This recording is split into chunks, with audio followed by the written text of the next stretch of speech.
ಸೀರೆ draping done. ಇವಾಗ makeup and it's done. Finally full ready ಆಗಿದ್ದೀನಿ. ಫುಲ್ ವೀಡಿಯೋ ಅಂತ ತೋರಿಸ್ತೀನಿ. ಬಟ್ ಯಾ ತುಂಬ ಚೆನ್ನಾಗಿ ಕಾಣಿಸ್ತಿದ್ದೀನಿ ಅಂತ ನನಗೆ ಅನಿಸ್ತಿದೆ. ನೀವು ಹೇಳಿ ಏನು ಕಾಣಿಸ್ತಿದ್ದೀನಿ.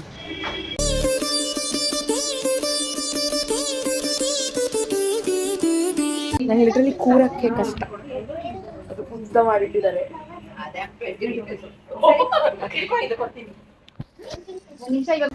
ಚಿತ್ರಾನ್ನ ಆಲ್ ಡನ್. ಫುಲ್ ರೆಡಿ ಆಗಿದ್ದು. ಏನು ನ್ಯಾಚುರಲ್ ಲೈಟಲ್ಲಿ ಈ ಥರ ಕಾಣಿಸ್ತಾ ಇದ್ದೀವಿ. ಮನೆಗೆ ಹೋಗ್ತಾ ಇದೀವಿ ಇವಾಗ ಹಾಕ್ಸ್ಕೊಂಡೆಲ್ಲ.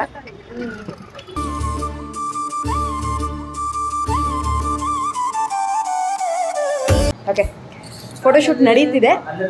ಮಸ್ತಾಗಿದೆ, ತುಂಬ ಚೆನ್ನಾಗಿ ಬಂದಿದೆ ಫೋಟೋಸ್ ಎಲ್ಲ. ಹೋಪ್ಫುಲಿ ಪ್ರಿಂಟಲ್ಲಿ ತುಂಬ they turn out very well.